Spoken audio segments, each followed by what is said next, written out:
من الشيطان الرجيم بسم الله الرحمن الرحيم لا إله إلا الله Muhammadur Rasulullah sallallahu alayhi wa sallam. I greet you, my brothers and sisters, with the noble and universal greeting of peace, the greeting that has been used by the prophets and messengers of our universal creator, Almighty Allah.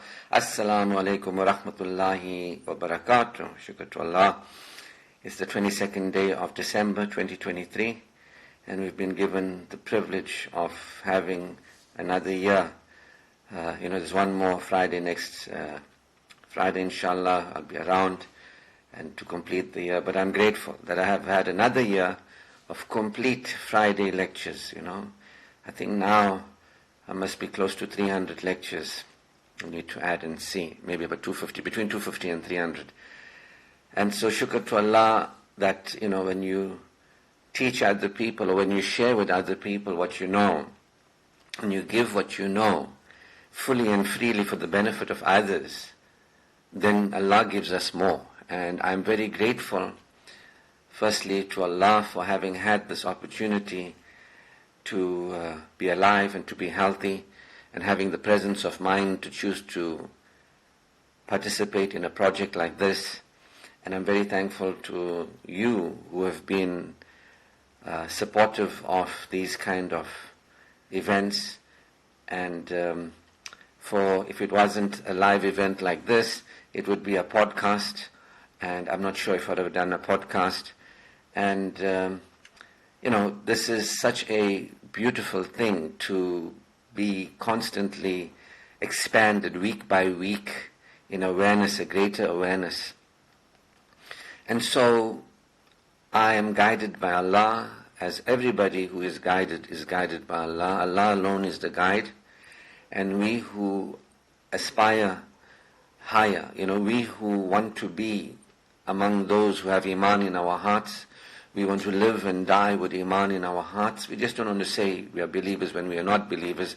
The Quran says, don't say you're a believer when Iman has not entered into your heart. Rather say that you are submissive in religion. And so, that we aspire to have Iman in our hearts, to live with Iman in our hearts, and Allah expand that Iman.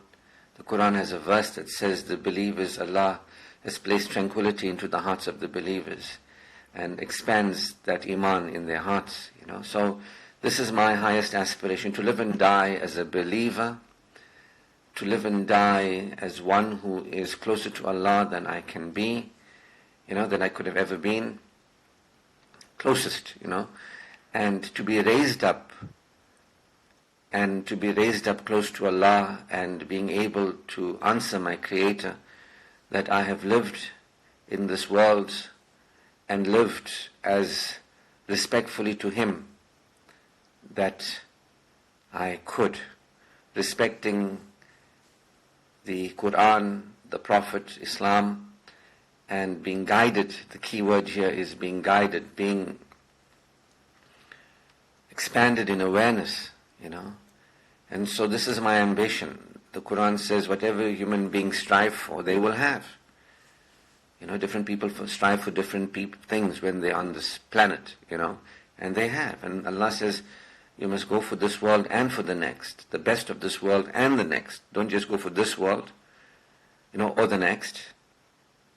Go for this world and the next, And so this has been my aspiration, and this is why I do these particular, I would call them teachings, guiding you to Allah, guiding you to the Quran, guiding you to the Prophet, guiding you to Islam, guiding you to relate to Allah in a way that you can be benefited. Because that's what I aspire for myself. You see, I've come to understand that Allah is merciful and kind, and experience that, even though I have been astray, and I might be astray to some degree, but that intention, that desire in my heart to claim refuge with Allah from Satan the accursed, that the desire in my heart to not be among those who worship Satan, to not be among those who remain insecure, having forgotten. My desire in my heart is to remember. There is no greater desire that I have in my heart for anybody or anything in this world than to remember, to become more aware. I don't want to live insecurely. I don't want to live ignorantly. I don't want to live arrogantly. I don't want to live superstitiously. That's what happens until you become aware of Allah and until you submit. You will be ignorant, arrogant, superstitious, entitled, feeling disconnected. You will not have Iman in your heart. That Iman won't be expanded. So, I'm not saying this to tell you what a nice guy I am and you should listen to me. Whether you listen to me or not has got nothing to do with me. Whether I listen to the guidance that has been given to me, that's what matters to me. I'm a hero in my own life. I stand for my security with God to be a believer, Iman. I'm a hero in my own life. I stand for Amal, to conduct myself as honorably as I can. And I'm a hero in my life to claim the tayyib of this world, satisfying experience of this world through my death and beyond. I'm a hero in my life because I have heeded the guidance that I am here, what I'm here to do. What's my purpose for being here? My purpose is not to be a good son, although I can be a good son. It's not to be a good spouse, although I can be a good spouse. It's not to be a good father, although that is what I can also be here. My purpose is beyond my personality. My purpose is beyond my mentality. My purpose is beyond my physicality. My purpose is to experience myself as one who is aware of Allah and experiences that awareness and is benefited by that awareness. My purpose is to know myself as a spiritual being. I know this might sound strange for a lot of people who have grown up thinking that they are Muslims because they went to madrasa and what they heard there and what they were told to do there, and this is foreign for them. A lot of people think all you got to do is just pray your salah. That's all. If you pray your salah, that's it, Or some people think all you got to do is just say the kalima. If you say the kalima, that's it. A lot of people believe that. They don't know that this world is for us to claim our Iman and that our Iman will be tested. A real Iman. I'm not talking about that you will feel challenged in your life, because a lot of people feel challenged in their life because they fail to remember Allah, and there's a depressed life, the Quran says. So a lot of people have difficulties in their life, and those difficulties have got nothing to do with being tested in Iman. They've got to do with their failure to have Iman. You get what I mean? So the Quran says, do you think that you'll say you believe and you won't be assessed? Are you a real believer? The Bedouins said to the Prophet, we are believers. The revelation came to the Prophet saying, don't say that. No faith in your heart. So what I'm talking about here is beyond religiosity. I'm talking about becoming more aware. This has been my path. To become more aware. To actually be aware beyond my unawareness and to experience my awareness. And when you are aware, when you experience your awareness, you feel secure. That's what a mu'min is. A believer, a true Muslim, is one who has submitted. One who actually is feeling secure when they remember Allah. Verily, in the remembrance of Allah, hearts experience assurance. A true believer is one who lives in this world and whose being is centered on Allah, not on their business, not on their money. They can do that too.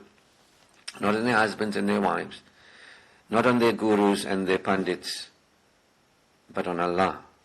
Submission, awareness. So I am very grateful that guidance is available to me through the Quran, as embodied by the Prophet and shared by the Prophet, to worship Allah, and what that means, that the Quran tells us we are to reflect and ponder and contemplate, to reason.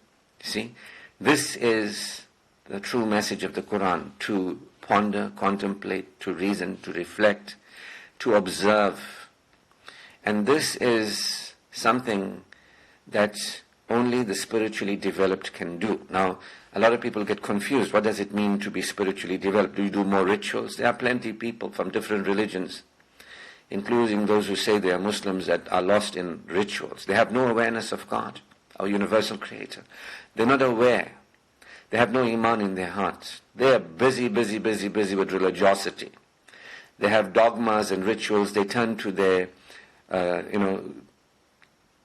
people, their pandits and gurus. They are involved in guru worship and pandit worship and all that sort of thing.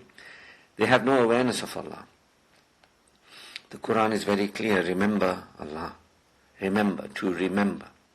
to once again become cognizant. And so we are here as human beings to become cognizant. Cognition means, of your brain, of your mind. And a lot of us, sadly, have been instructed in rituals and beliefs as children when our minds were underdeveloped. If you ask a child, if you take a can of soda, 330 ml, and you take that same can and you put it in a tall glass, and you say to the child, you see? They say, yes. And you take the same glass and you pour it into a flat container. And say, child, you see? Say, yes. Now, which one has more soda in it? Maybe I shouldn't be talking about soda because I haven't drank soda since 1997. Maybe I should say juice. Let's be halal and tayyib. So if you took a can of juice and you put that same can of juice in a tall glass, you take the same can of juice and you put it in a flat bowl, and you ask a child, which one has more? The child is not yet developed in cognition.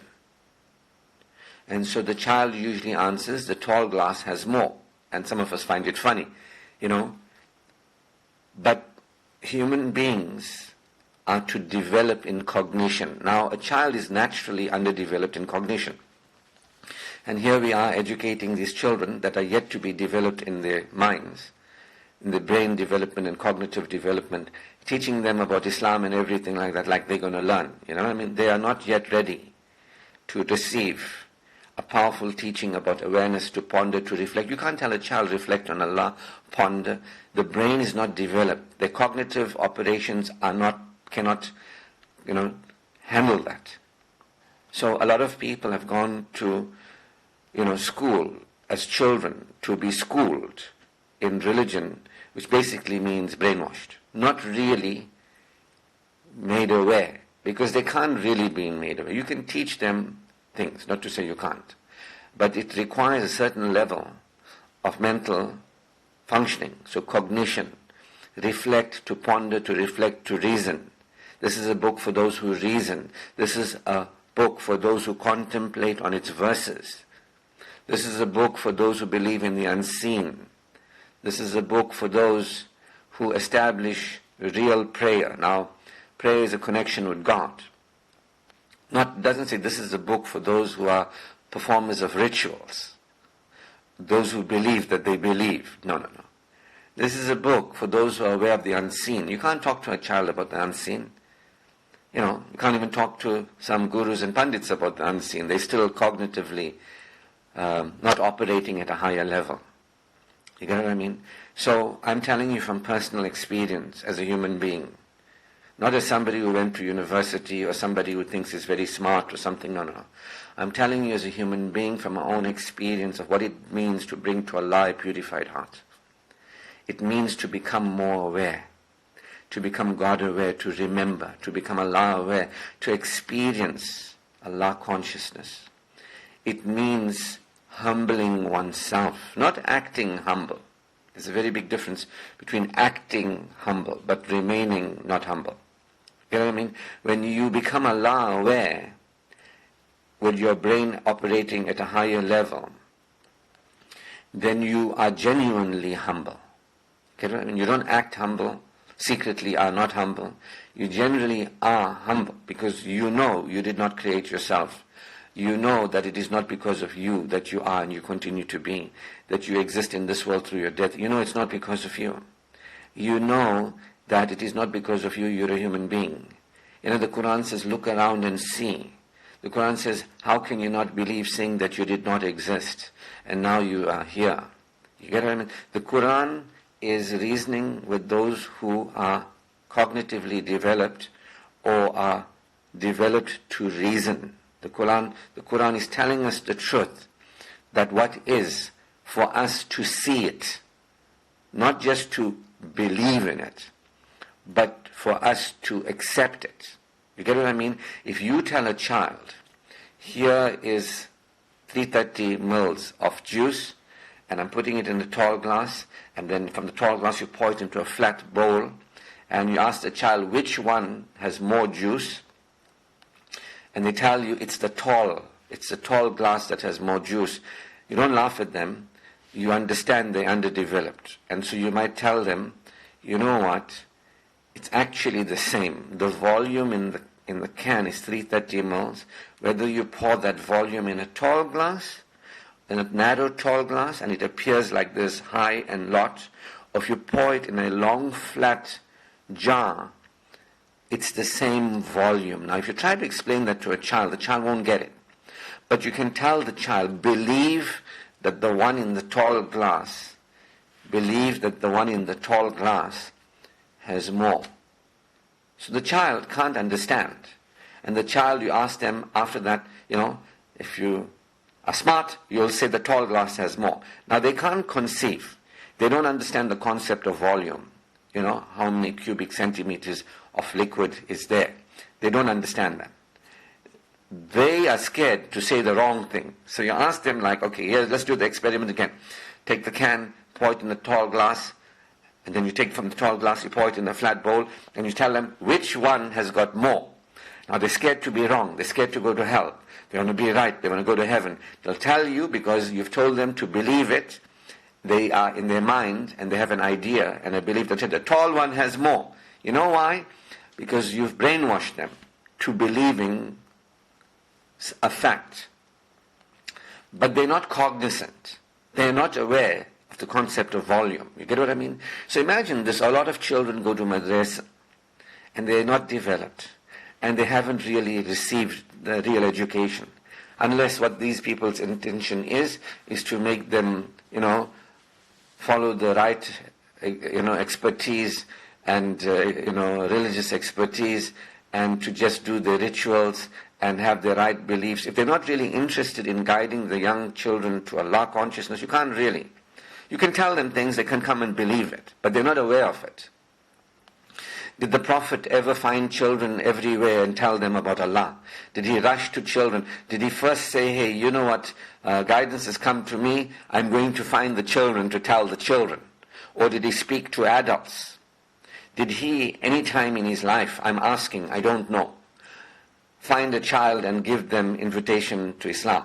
Did he ever invite children to Islam? Did he ever gather them together in a room and say, send all your children here, I'm going to be telling them things? I don't know. But this is the system we are following, where children who have not yet been developed have beliefs about what is so, instead of an awareness of what is so. And so when they grow up, they think they are aware of what is so, but they have beliefs of what is so, and they remain unaware of what is so. So if you try and explain to somebody who was, when they're a child, brainwashed, and you try and explain to them something that they don't know, but they think they know, they won't hear. This is what is happening. You get it? When I share this knowledge with people, they already believe, but they went to madrasa. You get what I mean? Some went to Muslim schools. And, I've worked at a Muslim school. I've had interaction with Muslim schools. There's nothing so amazing about it. Those students go to that school, they become no different from other people who leave other schools. Okay, there might be some of them performing more rituals. There might be some people looking more in the identity of a certain identity. I'm not talking about that. I'm talking about the most important thing, to humble yourself before Allah, to become aware of Allah, and to humble yourself.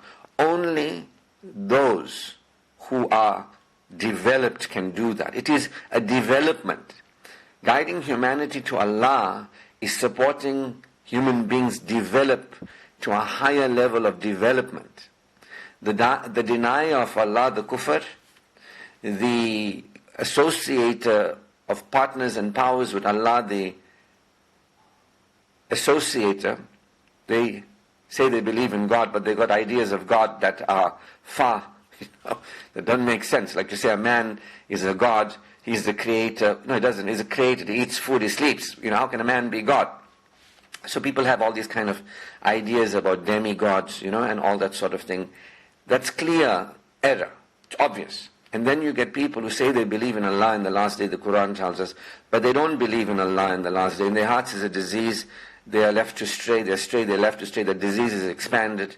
They think they fool Allah. they only fool themselves. You get what I mean? So, and the Quran tells us that the hypocrites, those who say they're Muslims but they're not, they do things like Muslims do but they're not real believers. They pick and choose, we'll only eat halal but we don't worry about tayyib. Some kind of strange cult. I call it Islamism. You get what I mean? The hypocrites and the associators are the same because they fail to become aware of Allah. But they talk about God. And some may talk about, whatever they want to call God. And the hypocrites may say Allah. They may say the Prophet ﷺ. They may say all these things, Quran. But in their hearts, there's no kindness, there's no love. The Quran says, woe to those who stand in prayer. The hypocrites stand in prayer, but in whose hearts lack the smallest of kindnesses. You get what I mean? So, this is not a criticism. I'm not looking down upon the deniers. The Quran says, let those who choose to disbelieve, disbelieve. Let those who choose to believe, believe. It's got nothing to do with me. For me, all that matters is I bring to Allah a purified heart, that I become one who reasons. The Quran says, the lowliest of people are those who will not reason. And the lowliest of people are those who will not reason. Allah gave us the faculty of reason. Satan doesn't want you to use the faculty of reason. Satan wants you to remain unaware and unconscious. Satan doesn't want you to be aware of what is true and become aware of what is true and experience what is true. Because if you do, you won't be underdeveloped anymore. You won't be in those emotions and feel threatened and vulnerable, and you won't behave badly anymore because you'll feel secure. The Quran tells us it is Satan who threatens with insecurity and causes people to behave in ways unseemly. It is Allah who extends to us His mercy and offers us His bounties. You know what I mean? Allah is telling us, what's going on here. But some people, they don't want to use reason. They want to follow in the ways of their forefathers. You get what I mean? Now that's fine. That's not bad. It's not wrong. It's not good. It's not right. But it has consequences.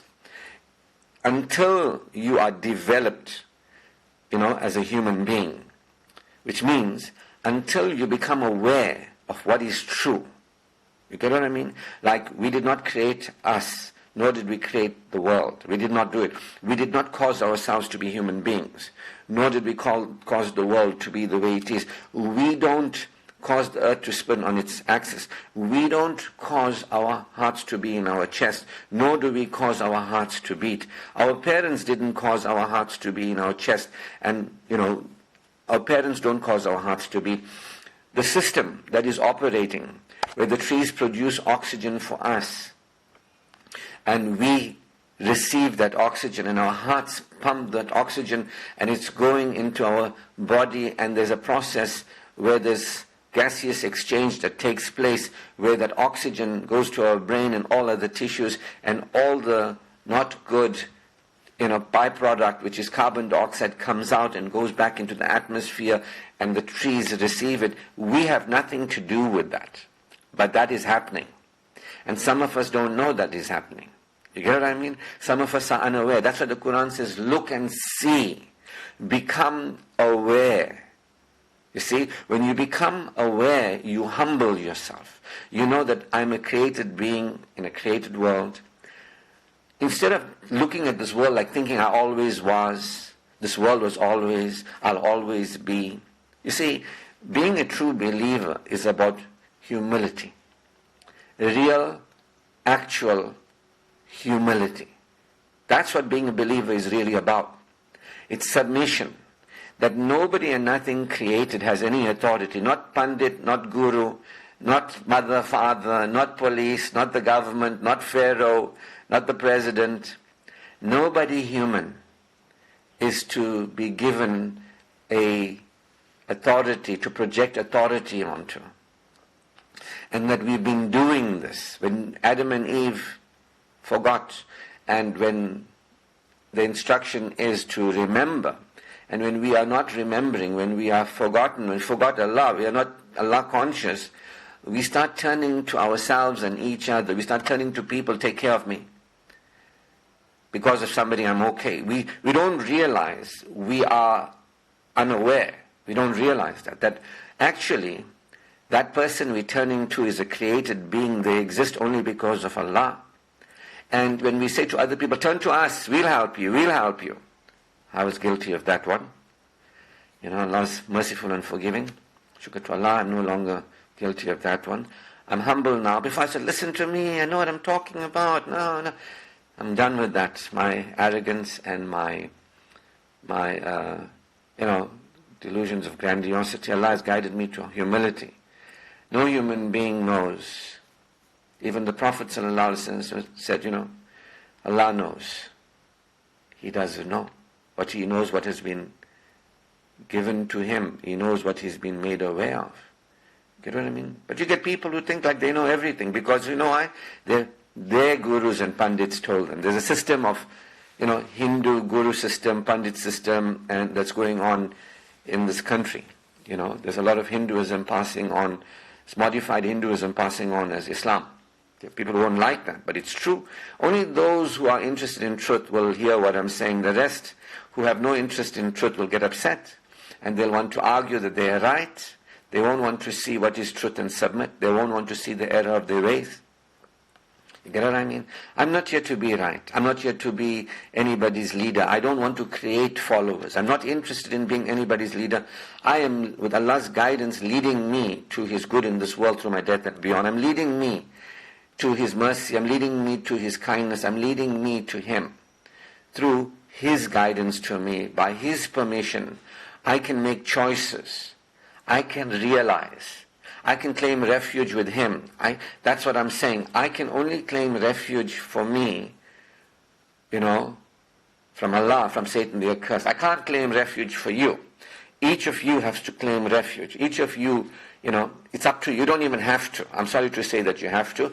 You can live as a denier. You can live as an associator. You can live as a hypocrite. That is your prerogative. But in the hereafter, this is the situation.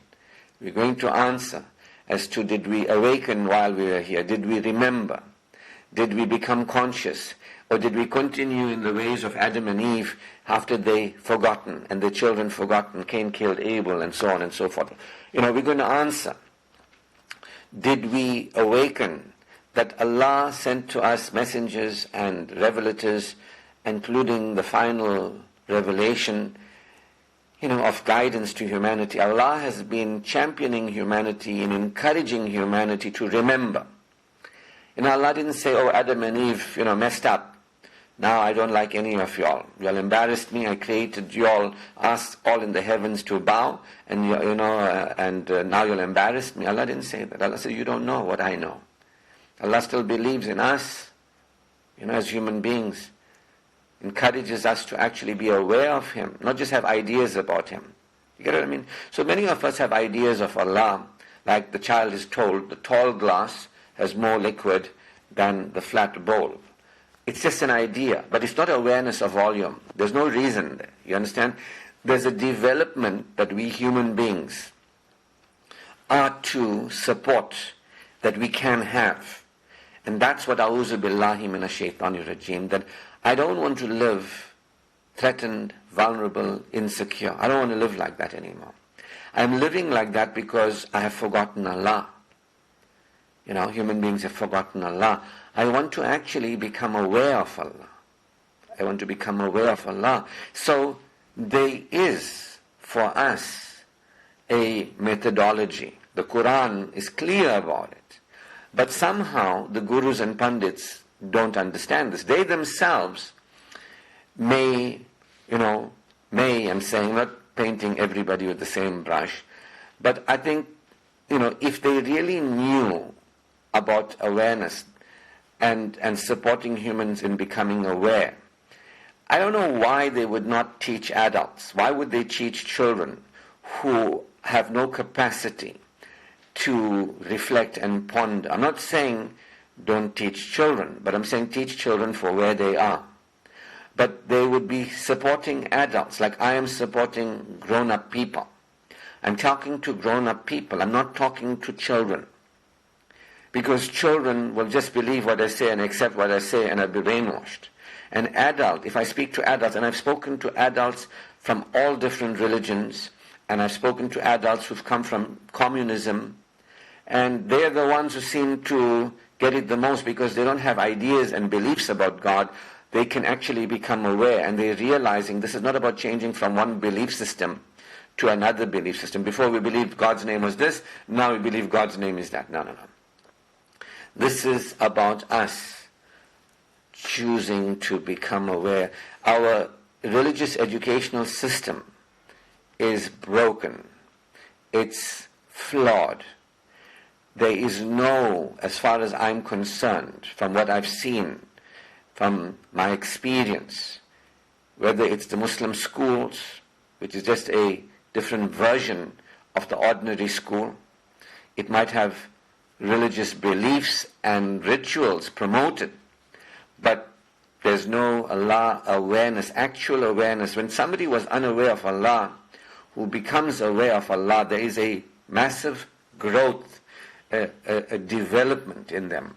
They are no longer the same. Somebody who was unaware of Allah, who becomes aware of Allah, that becoming aware of Allah, that having Iman in your heart, is an expansion in your being. It's a developmental process.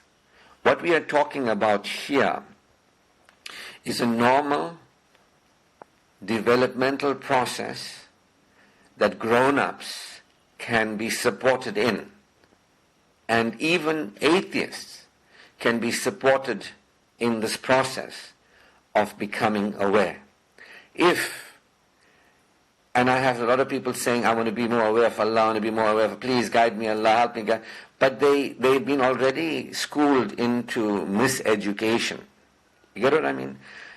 As a teacher, and I've been a teacher for over about 25 years or so, teacher of truth for the last, many years. So, but I have been teaching human beings how to live as best as I can. I've been a teacher. And I can tell you this, only somebody who knows what they're talking about, who has had real life experience with that knowledge and awareness, who's grown through it, somebody who's really aware of what they're talking about and who has used the knowledge and lived it and benefited from it, has knowledge. You get what I mean? And they, having knowledge, can teach. Get what I mean? Now, they can be teachers. People who have had an experience that they have learned, grown and developed. They were before different, now they're different because they're more aware. They are functioning differently. Now, let me tell you this, there's a lot of good that comes out from going to madrasa. I'm not running anybody down. Teaching the children about hygiene and cleanliness, there is this kind of education that goes through, that wash in the toilet and, grooming, and this is wonderful. This is good. But there are also non-Muslim people who know about hygiene and cleanliness. Now, so I'm not saying that there's no good going to madrasa. I'm saying teach the children, but children don't know, why they're doing what they're doing. They're just doing it because you taught them. So somebody might not realize to clean your teeth is being hygienic. They might think the Prophet did it, so I'm doing it. But they don't understand it's being hygienic. You get what I mean? Somebody might not understand the concept of being hygienic, what it means, but they're doing things that support cleanliness, but they don't understand the concept of being hygienic. You get what I mean? So, children might learn to do these things, which is cleanliness, but they don't understand the concept of what hygiene means, to be clean, to be as pure as you can be, They might not understand that. That's what my point here is. Children cannot understand the dimension of beingness. That's because their brain is still developing. That's because their cognitive processes are not developed. But at a certain age, the brain is developed. After baligh, puberty, your brain is developed and you can become aware. You can become aware. Like the Prophet wore his pants above the ankles, it wasn't a fashion statement. It was at that time relevant because those who wore flowing gowns were among the people who carried themselves with arrogance. So he dressed to distinguish himself from them. You understand? So somebody might have their pants above the ankle, but might not realize that that is a sign of humility at the time of the Prophet. They don't understand the beingness of humility. They just have their pants above the ankle. So you get people who might use a miswak, but in other ways they're not hygienic. But they say you got to use that, clean your teeth. And there might be people who might have their pants above their ankles, but they might not understand the concept of humility. These are higher functioning things. You get what I mean? Human beings functioning at a higher level of operating. Like understanding Allah put love and compassion in our hearts that we may dwell with each other in tranquility. People don't understand that. I have started recently teaching people about marriage and how to marry and make good choices and how to be developed to be a healthy person in a marriage. And there are people who are unaware of this gift that Allah has given us, that He created us from one soul into pairs, that we may take partners from among ourselves, that He put love and compassion in our hearts, that we may dwell with each other in tranquility. You see, a child might hear that. Every time you go to a mosque for a nikah, you'll hear the Maulana saying that. But maybe that guy himself doesn't understand what he's saying, and the people are not understanding what they're saying, because it's something they were told to believe, like a child, the thin, tall glass has more liquid than that. They're not having their own critical faculty. Now, this is what I'm talking about. I have rarely seen any Pandit and Guru having developed their critical faculties where they can have a conversation with me beyond their schooling. Islam is there for liberation of people.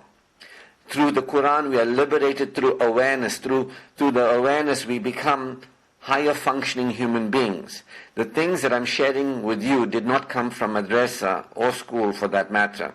They come from Allah's guidance because I want to be guided. So Allah guides my heart. The Quran says if you believe in Allah, He will guide your heart. If you really want within you to live and die as a winner in this world, which is what I want. If you really want to, not saying, no, I want to follow this people and that people and that. The Quran talks a lot about that. But anyway, I'm digressing. My point is that I have become aware that everything I'm telling you is because of Allah has increased me in awareness. I never knew any of these things. I don't know anything. But as I read the Quran and I reflect, because the Quran says reflect, use your critical faculties. As I use my critical faculties, somebody might say, who are you? Which madrasa you went to? How come you're talking all this? You're acting like a big shot. I say, I didn't go to any madrasa. I went to Allah. I went to the Quran. I went to the Prophet. I went to Islam. I went to Iman. I didn't go to anybody. But they'll argue, you must go to, among the Indian people, they'll ask you which guru you went to, which guru institution you went to. It's very important which beliefs you have. I say I have one universal belief of submission before the one universal creator. No, not enough. You get what I mean? Iman is not enough. This is how perverted the system is. The system is extremely perverted. I don't think the system can recover. I don't think the people who are there that are misleading and the people that are misled can recover. I'm very sad to tell you I'm an optimist. I'm not sad to tell you I'm an optimist. I am happy to tell you that I'm optimist. But what I'm unhappy about and sad to tell you, I don't think the system is going to recover. It's designed into superstition and ignorance. It's against Allah consciousness. It's against becoming aware of Allah's qualities.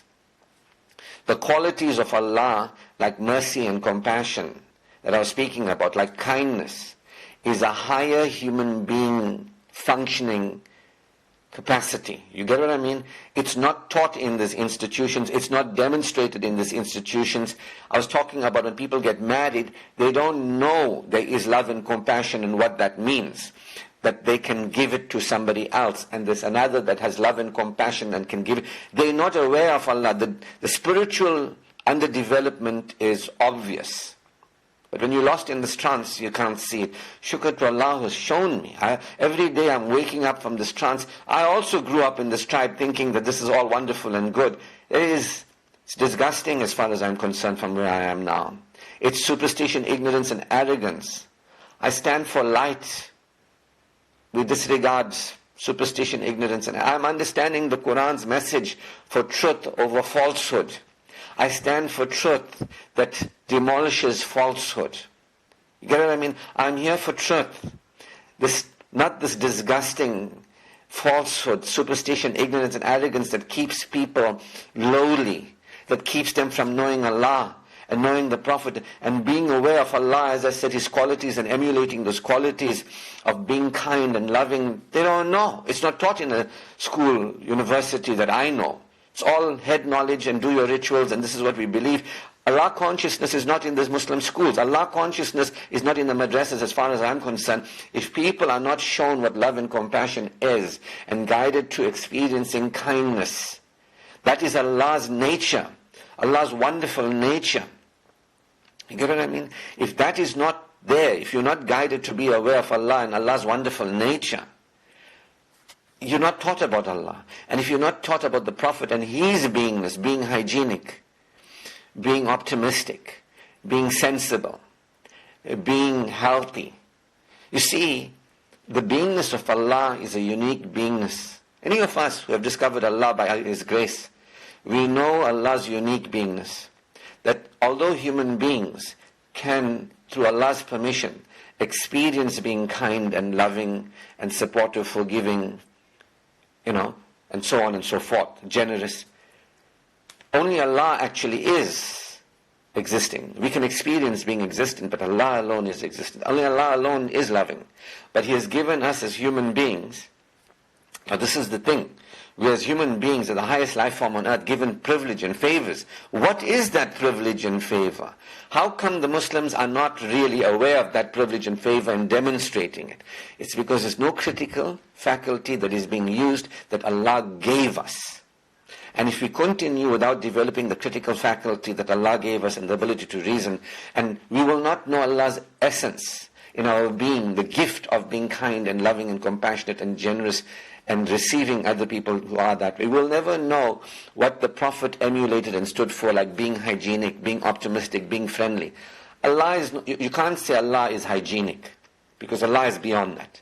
But you can say the Prophet was the greatest human being who ever lived in terms of a model to humanity, and he was being hygienic. Now, not only are the people not aware, using the critical faculty and being aware of Allah, they're not actually being aware of the Prophet and his beingness.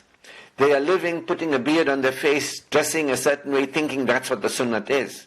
This is sad. This is bad. You know what I mean? That people who think they know Allah have ideas and beliefs about Allah, but they're not knowing Allah and experiencing the essences of Allah within them.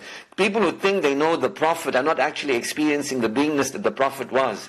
People who think they know the Quran are not getting the guidance of the Quran, that we are here to win and to live and become believers, and remember, do not die except in a state of belief or iman. A real one. I'm not talking about having ideas in your mind like a child.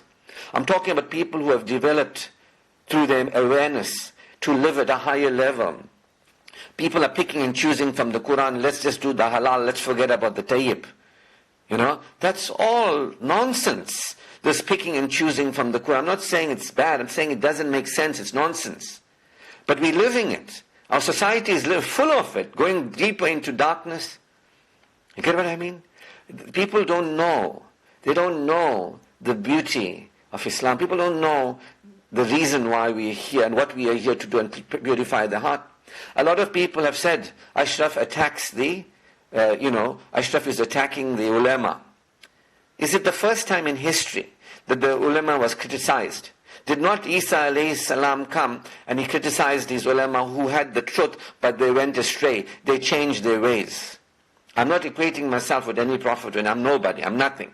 I'm just a guy who wants to live and die with iman in my heart. I'm just interested in Allah in the last day. I'm just interested in living and dying as a winner. I don't care about anything else. I'm only interested in bringing to Allah my purified heart. But Allah says, remind the believers, or whatever you know, the Prophet said, share it with other people. I'm doing dawah. I'm inviting Islamis to Islam. I'm inviting hypocrites to be believers, if they want to. Some of us might not realize we are. And we realize, okay, we are. We haven't developed the critical faculty. Ashraf, how do we do this? My point is this, and I end with this. Let's say two things. One is we don't know Allah, and we don't know the essences of Allah, and we're not demonstrating it. We're not aware of the Prophet and being like the Prophet. We're not aware of the message of the Quran and reading and gleaning what the Quran is for. We're not really aware of what Islam is about. We're just living here as modified Hindus, most of us, modified mushriks, and lost in religiosity, and not developing ourselves in a way to be aware and experience and live at a higher level. We're lost in superstition, ignorance, and arrogance. We're into falsehood. You get what I mean? Who can deny that? If anybody is telling me, Ashraf, you lie. I'm telling you, there was a time in history when the people who had the book and they had the ways, what did Isa alayhi salam come to do? Why did Isa alayhi salam be sent to his people? They had the Torah, everything was okay. What was going on? He challenged them because they were gone astray. There was nothing wrong with the Torah. They were gone astray. They didn't follow the teachings of the Torah. They made their own thing. This is what has happened now. So when you hear me critiquing, I'm not criticizing. I got nothing against Maulana Guru and Mufti Pandit and their gang. It's got nothing to do with me. It's got to do between them and Allah. This world is temporary. I'll be gone. They'll be gone. In the hereafter, we'll see. I don't want to see about them. I want to see about me. You get what I mean? That's the first thing I want to tell us. That this has happened in history, where people who were given a great book, Torah and guidance, they made their own thing. It's happened again. And that time Isa alayhi salam came, and again in this time Isa alayhi salam will come. And again it has been told that the first battle will be the real Muslims from the fake Muslims. You get what I mean? The actual Muslims, it won't be a battle between Muslims and non-Muslims. Within Islam, they will emerge the true Islam, the true believer. Because there's a whole lot of concoctions and people off track and passing it as Islam. It's not. And then there will be a difference in the world. So that was the first thing I wanted to say. Second thing, what I want to complete with, is I was saying to you, a real teacher is not one who was brainwashed by somebody before. A real teacher is one who developed their critical faculties, where they can understand the subject matter and they know what they're teaching and what they're doing. Otherwise, you're just schooling somebody. My teacher told me to do this, it must be done like this, and you do it like this. We're told to believe like this, just believe like this. Schooling somebody doesn't mean you're a teacher. It means you're a brainwasher. And you can school somebody in truth, but you're not really a teacher who's aware of the value of truth and what benefit it is, and you're benefiting from truth and living it and demonstrating it. So a real teacher is one who has critical faculties, who can hear and understand. The Quran says for those who can hear, not for those who can be brainwashed, for those who can see, for those who reflect, for those who contemplate. Human beings are living in a sleeping state. The challenge is for us is to wake up. We're living having forgotten. The challenge is for us to remember, not to fill our minds up more while we are in a forgetful state. You have to remember, that is the way forward. You have to go through a development of seeing and experiencing and expressing and appreciating. There has to be a development bringing to Allah a purified heart beyond just living as a modified Hindu or a mushrik. A modified mushrik. You get what I mean? There is expansion to be more, to actually be Allah aware, to actually be aware of the Prophet and his amazing ways, to be actually aware of the beauty of the Quran and what's its guidance to humanity to heal the heart, to actually understand Islam and its benefit, and to be able to relate to Allah in a way that He alone can help us. This is the issue that I will address inshallah in the new year. But first we have to come to terms with where we are. That what is a teacher? A teacher is one who is cognizant, who is aware, who understands the subject matter, who used it for its benefit, who can share that benefit with other people. If you understand something real, not that you're at school, you really understand it, and you have cognitive critical faculties, you're a teacher. Now you can be a good teacher or a bad teacher, but you're a teacher. A good teacher can convey that properly, what they have learned and what they've used and how their lives are different. They can convey that very well. That's a good teacher. A bad teacher is one who can't convey what they know very well. Do you understand? So there's a fake teacher who's not a teacher, who's a schooler. They don't know themselves, they can't help themselves, they can't help anybody else, they're misleading other people. And when there's benefit like teaching people to wash in the toilet and all that, that's okay too. But it's not part of something that is bigger, a hygienic movement or whatever it is, right? So there's fake teachers, imposters. They pretend like they have Iman in there. They pretend like they're connected with Allah. They pretend like they are invoking Allah. They tell you about what dua is when they don't know what it is. Because dua is the weapon of the believer. Only those who are actually aware of Allah and experience security with Allah, they're the ones who can actually make a dua. That, Allah guides us to be humble. And so the real teacher is humble. Allah guides us to become aware of Him and to recognize His power. The real teacher is aware of Allah and recognizes the power of Allah. Allah guides us to recognize His privileging nature, His gracious nature. A real teacher is actually aware of Allah, is humble before Allah, aware of the power of Allah, aware of the privileging of Allah, aware of Allah's provisioning and providing. A real teacher is in awe of Allah, is adoring Allah's greatness and graciousness, and is appreciating Allah's gifts, and is accepting of Allah's favors, accepting the Quran. People are not accepting the gift that is the Quran. They can't accept it because they worship Satan. They can't glean the benefit out of it because they are not developed and they don't understand that the Quran is there for developing humanity. This is the situation. This is the situation. Correct me if I'm wrong, Allah knows best. If you've got a different experience, tell me. I'd like to talk about this. Not to embarrass anybody, but to help humanity. But most of humanity, they're not wanting to be helped. You get what I mean? So a good teacher is understanding and can use the value and benefit and can see the value and benefit for others and shares it with people that, like, here you go, understand. Whether a person is a student or not a student, somebody wants to learn or doesn't want to learn, that's another question. But somebody who wants to learn, who's a real student, will learn. Doesn't want to be schooled, will want to learn. Will want to become aware, develop. This is why there's no development of Muslim people within the tribe. They're remaining ignorant, superstitious. There's other groups of people going into the world and developing in different areas of life and leading without having Iman in their hearts. Muslim people are remaining underdeveloped, staying the same, no progress. Correct me if I'm wrong. Only one man that we can say in this country that has really demonstrated amazing, what it means to be a Muslim is Imtiaz Sulaiman, as far as I'm concerned. I'm not saying there's no people doing good work, but outstanding, there's other people doing good work too, from different religions. I'm talking about outstanding. Only one man, outstanding, in the society, with the government, whatever, leading, showing the people. There's no outstanding Muslims apart from that man. And that man is not like your usual tribal Muslim. He told me personally. He went on his path, he met a Sufi teacher, and guided him and all that. He too is not part of the tribe. I'm not saying become a Sufi, and neither am I a Sufi, but he was instructed from outside this country, not from within the so-called Muslim intelligence of this country, and he was encouraged. And he's an outstanding human being. You know what I'm saying? People don't like to admit it. Because he shows us off that what we are up to, nothing.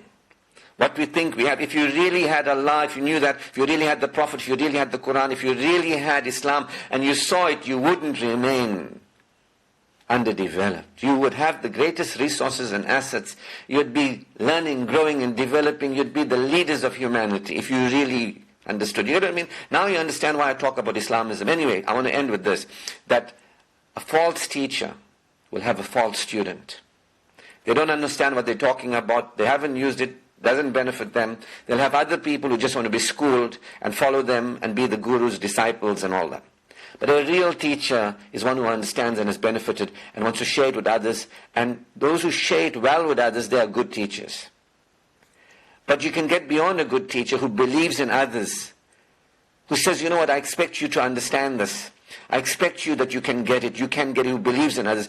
A great teacher is one who believes that other people can also learn and is encouraging them to learn and empowering them to say, look, this is it. This is the path. This is the process. I'm not just giving you stories and you must listen to more stories from me. I'm addressing real things. Society has got real problems. Our homes have real problems. There's no time for stories. Oh, just grow your beard. That's what it means, being like the Prophet. Oh, read more, do more rituals. This is not the solution. The Prophet didn't teach Islam like that. You know what I mean? So, you've got to figure out, do we have teachers or we have fake teachers? Do we have teachers that are good teachers or not good teachers? Do we have any great teachers? I don't know. And if you are listening to this and you are trying to find God, and you already got a lot of superstition, ignorance and arrogance, you're confused. They taught you, they misguided you. And now you're like trying to find God, but they set you back. Because you think you already understand, but you're understanding as a child. They haven't told you what this is really about. Human beings developing. This is all about development, personal development, societal development, human development. You don't know what that is. You have no clue. So a lot of us got a lot of unlearning to do. God help you. That's all I can tell you. The sort of negative influence of this current system is so deep. I feel sorry for the people, but nonetheless, I'm happy for me. Shukr to Allah. Allah is enough as a refuge. I am aware that Allah alone is my refuge, no any human being. No human being is an authority. I'm not interested in anybody. Nobody is here to judge me. Allah is my only judge. Nobody can tell me anything, nor can I tell anybody else anything. Allah is the one authority. And I am calling you to the worship of Allah, to the awareness of Allah, to recognizing the greatness of the Prophet, to recognizing the beauty of the Quran, to see the wonderful guidance to humanity that Islam is, and how to actually relate to Allah in a way that He can actually benefit you. That's what we're going to focus on in the new year, inshallah. Shukr to Allah. All praise, glory and thanks is due to Allah Almighty. His choicest blessings be upon our beloved Prophet Muhammad sallallahu alaihi wasallam. Assalamu alaikum wa rahmatullahi wa barakatuh.